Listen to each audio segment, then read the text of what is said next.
History Production.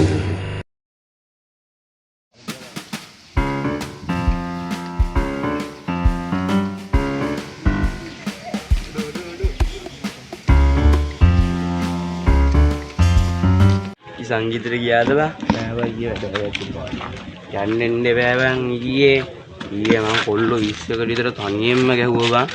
මේ පෙරාගෙන ගෙදර ආවේ. අරුන්ට ගැහුවා ඇඬෙන්න. අයිස් එකේ දන්නේ මැරිලා තේයි බං මෙහා කරන.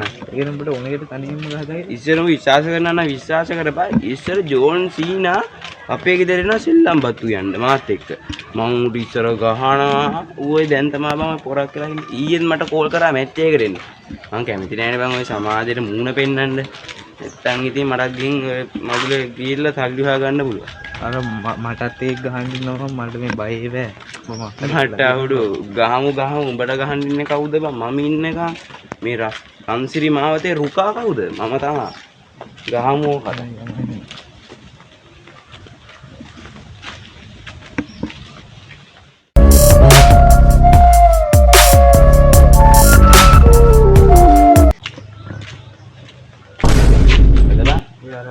මට ගහන්න ගියේ උඹ බය වෙන්න එපා හරිද? අරන් කෑන්න උඹ එක ගහපන්. ඊටු ටික මම බලා ගන්න. වරංග මොකද වෙන්නේ කියලා බලන්න. උඹ කියන හින්දා මම එන්නේ. හරි යම.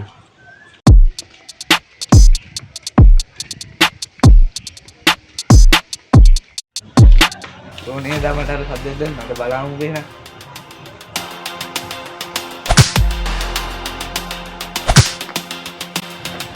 කොහොමද?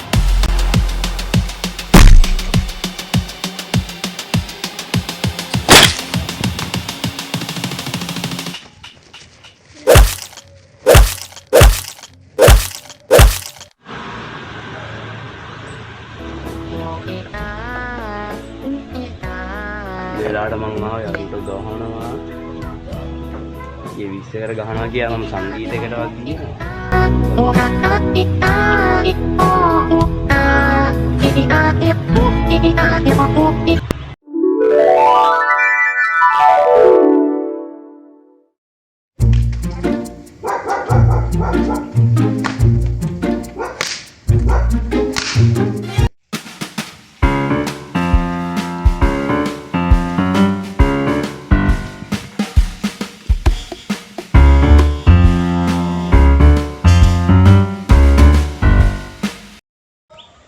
මල්ලිලා කස ගහනවා වගේ.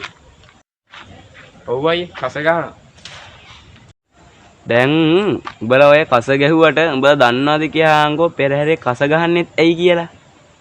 නෑ අපි එහෙම දන්නේ නෑ නේ මුකුත්. ඒ කියන්නේ. මේ දියාංග පොඩි කසේට උඹලා කියලා දෙන්න මේක ඔක්කොටම කලින්. උඹලා දන්නවද මේ පැත්ත මහතට හදලා මේ පැත්ත හීනෙට හදලා තියෙන්නේ කියලා? නෑ දන්නේ නෑ. මේකේ මහත පැත්තකුයි හීනි පැත්තකුයි තියෙන්නේ. මේ දෙක කරකවද්දී දෙක එකට ගැටිලා ලොකු ශබ්දයක් මතුවෙනවා. ඒකනේ උඹලා මෙහෙට කරකවද්දී තව ශබ්දකුයි මෙහෙට කරකවද්දී ඒ වගේම ශබ්දකුයි එන්නේ. ඒකයි මේ කස එහෙම හදලා තියෙන්නේ. හරි. දැන් කියපන්කෝ පෙරහැරේ කස කියලා දෙයක් තියෙන්නේ කියලා. අපි දන්නේ නැහැ ඉතින් ඒකත් ඔයාම කියලා දෙන්න.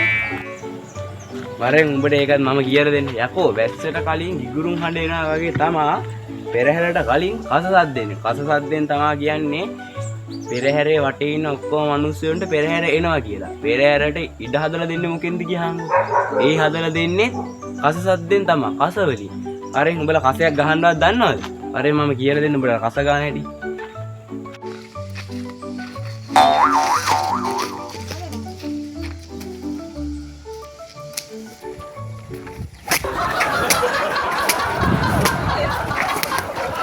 ඊයා බං උඹේ කයිවාරෝ විතරයි කසයක්වත් ගහ ගන්න බෑ. අපේ යා ගෙදර පොඩි එකා ගහනවා ඊට වඩා ඊයා මෝඩ මිනිහා. ගෙදර ඵලයන් උඹ.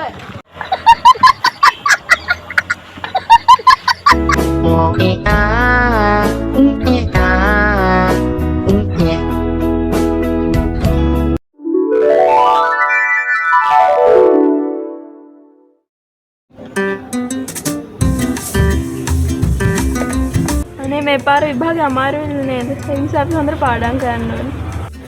ඔව් අනේ නැත්තම් පස්සේ අපිට දුක් වෙන්නේ. ඒකනේ අද අපි හොඳට පාඩම් කරමු. ඔව් පාඩම් කරමු.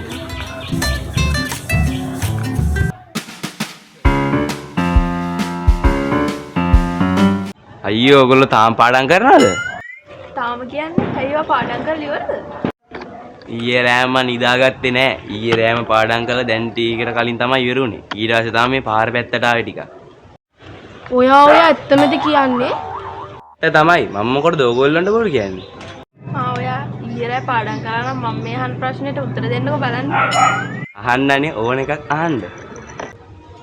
එහෙනම් කියන්නකෝ බලන්න ශ්‍රී ලංකාවේ පළවෙනි රජතුමා කවුද කියලා? ඊයේ රෑ මම ඕක පාඩම් කරා. මේ එනවා ආයේ යනවනේ. ඉන්න බලන්න මතකෙට එනවා යනවා. මේ මතකෙට එන්නේ නැහැනේ. අයියෝ. අඩෝ රුකා අපේ ජෙනියා. ඊර පටාතනේ බම් මලකිද අඩේ සුපිරියට වැදුනා බං කැරම් පාරාල ටික කොහෙද ඉතින් උඹ එතන ඉන්නනේ කිව්වේ කොහෙන්ද ඉතින් උඹ එතන හිටපු කෙල්ලෙක් පස්සේ ගියා ඔන්න අද රාත් යනානේ මල ගෙදර ඔන්න අද නම් කෙල්ල පස්සේ යන්න තියාගන්න එපා අද නම් වරෙන් ආ කැරම් ගහන තැනට හරි හරි බා එනම් මම යන්න අද රාට හම්බෙමු මඩුවට පාඩම් කරලා තියනානේ මෙයා. කෙල්ල ලස්සනද ඉතින් රුෂාන්?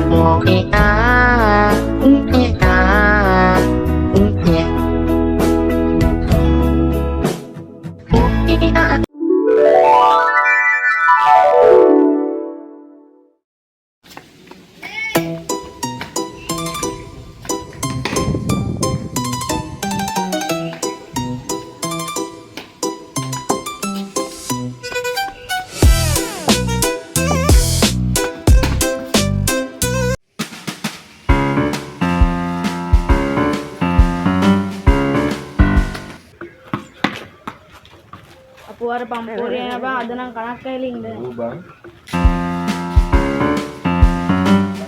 සෙල්ලම් කරනවාගේ. ඔව් අයියේ නිවාඩු මාසෙනේ ඉතින් පොඩ්ඩක් අපි ශ්‍රී ලංකන හවස. මේ බෝලේ දියන්කෝ මෙහෙට. වරෙන් ගොබලට හරියටම ටිකක් ගහන ඉතිය කියන්නේ. වරෙන්කෝ. මෙයාර. බන්ද දෙන්න ආවේ. වරෙන්. උඹලට අද තමයි හරියටම ටිකක් ගහන ඉතිය කියලා දෙන්නේ.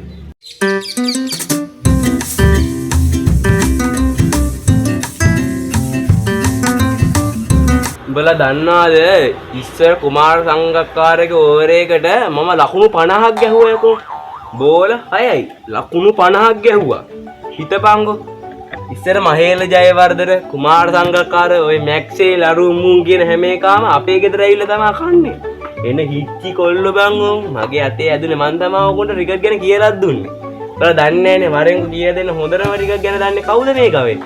මේ රන්සිලි මමතේ රුකා තමයි ඉතින් හොඳටම දන්නේ රිකට් ගැන. වෙන කවුරුත් එක රිකට් දන්නේ නැහැ බං. අපි රිකට් ගහන කාලේ ලෝකෙට රිකට් ඇවිල්ලත් නැහැ. මම තමයි ලෝකෙට රිකට් අඳුන්වලා දුන්නේ. මගේ අදහස වරකම් කරලා ගිහිල්ලා තමයි රට ඉන්නු ඔය රිකට් කියන එකක් හදලා අමුතු සීන් කරේ. ඔය දන්නවා ලෝක ජාතික ක්‍රීඩාව මොකද්ද කියලා? රිකට් එක ලෝක ජාතික ක්‍රීඩාව. උඹලා ඒවත් දන්නේ නැහනේ. වැඩක් නැහැ බං. උඹ ඔච්චරම කියන්නේ උඹ කියනකො ලංකා ජාතික ක්‍රීඩාව මොකද්ද කියලා? ඕවා ප්‍රශ්නද බං මේ රන්සිලි මාවතේ රුකාට ඕවා ප්‍රශ්නද කියහන්කෝ යකෝ ලෝක ජාතික ක්‍රීඩාව ක්‍රිකට් නෑ ලංකා ජාතික ක්‍රීඩාව ක්‍රිකට් නේ බං මට ඕක තේරෙන්නේ නෑනේ බං නෑ වොලිබෝල් එංගලන්ත ජාතික ක්‍රීඩාව වෙන්නේ උඹ මට කියන්න එනවනේ කන්නාඩි පොලකෝ ඒක ඇවිල්ලා ඉන්දියාවේ ජාතික ක්‍රීඩාව ඉන්දියාවේ නෙමෙයි යකෝ ලංකාවේ ජාතික ක්‍රීඩාව වොලිබෝල්. ඔබ දන්නේ පම්පෝර කියන්නේ විතරයි මේ දැන්නේ බං මම කියන්නේ ඉස්සර වරෙන් උඹලට පෙන්වන්න මේ රුකා ගන්න ගැහිලි ආයේ මේ රන්සිලි මාතේ රුකා තමයි සුපිරියට රිකට් ගෙනුවේ මේ දියන් බැට් එක මේ ගලින් බෝලයක් දාවා මං ගහන විදිහ කියලා දෙන්න ඔය පායනවා අවුට්. පළවෙනි බෝලේ ට්‍රයල් නේ එහෙම අවුට් නැහැ එහෙම අවුට් නැහැ ඔය පළවෙනි බෝලේ ට්‍රයල් දානවා බෝලයක් ආයේ දානවා ඔයි හරියට කියනවා ඉතින්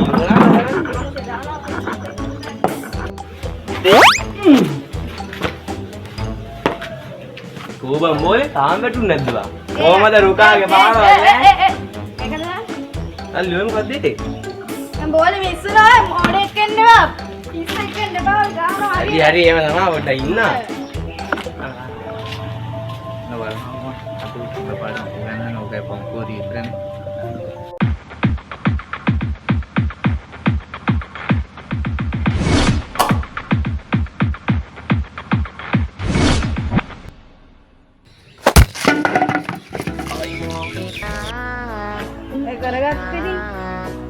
අයියෝ මගේ අනාගතේ ඉවරයි අන්න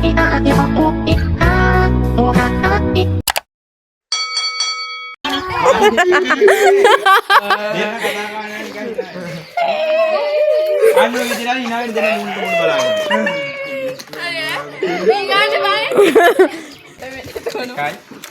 දෙකයි තුනයි.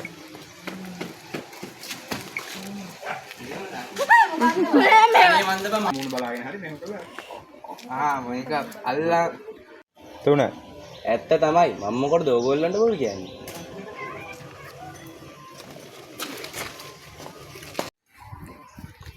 ඒක කරන්නේ මේ සඳරි දේවල්. ඒ මොන ඉඩ නෝමල් එකේ hina වෙන්න තියෙන්නේ. ඉතින් ඔබ වෙන්න බංග පොඩ්ඩක් අධ්‍යක්ෂ සඳර වෙන්න කොහෙද යන්නේ? ඔය වීඩියෝ කර දෙකයි ඒකත් මගෙන් මාර දැක්ක ඔය කරගත්ත දැන් ඉතින් මේ වරෙන් ගෙදරත් යන්න. උඹලා දන්නවද ඉස්සර කුමාර සංගක්කාරගේ ඕවර් එකට මම අර චුච්චුක් ගහනවා මේ කයිය විතර නෙවෙයි අපේ මේ එහා ගෙදර අයියෝ ඔගේ අනාගතේ අයියෝ අම්මේ අයියෝ 1 minute.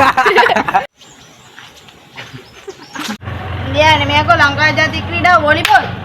මූ දන්නේ පම්පෝරේ ගෙරින්න විතර ඔබ නේද මට සද්දයක් දැම්මේ. අද බලාගමුක එහෙනම්.